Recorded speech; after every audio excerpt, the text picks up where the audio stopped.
George Washington, Alexandria Lodge 22, and James Monroe, Williamsburg Lodge 6, both in Virginia, were the only two United States presidents elected essentially without opposition. In 1820, all members of the Electoral College were obligated to cast a vote for Monroe, but New Hampshire Representative William Plummer instead voted for John Quincy Adams. A popular story is that Plummer cast the renegade vote against Monroe because he felt no president except Washington should garner a unanimous vote in the Electoral College. While this is a nice sentiment, it's probably not true. Plummer simply was not a supporter of Monroe.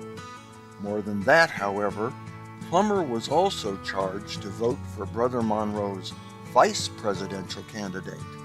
Monroe's pick for vice president was Daniel Tompkins, a member of Hiram Lodge 72, Mount Pleasant, New York, who later served as that state's Grand Master.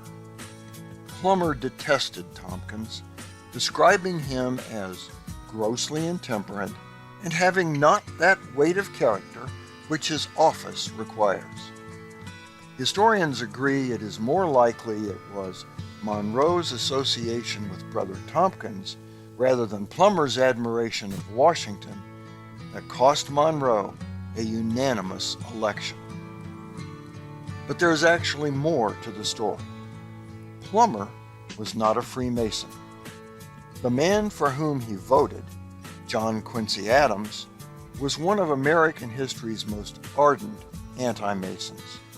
His strong views opposing the craft are well known and well documented. Many histories of the era overlook the fact that Plummer, instead of voting for Tompkins, cast his vice presidential vote for former U.S. Attorney General Richard Rush.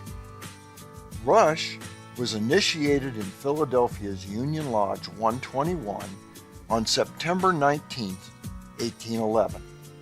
He remained an entered apprentice, attended only one meeting, resigned from the craft, and like Adams, became a vehement anti-Mason. To recap, Plummer, a non-Mason, voted for Adams and Rush, two strident anti-Masons, in opposition to two Freemasons, Monroe and Tompkins. It's hard to believe, isn't it? That didn't have something to do with Plummer's actions in what may have been one of the first shots across the bow in the then coming anti-Masonic period.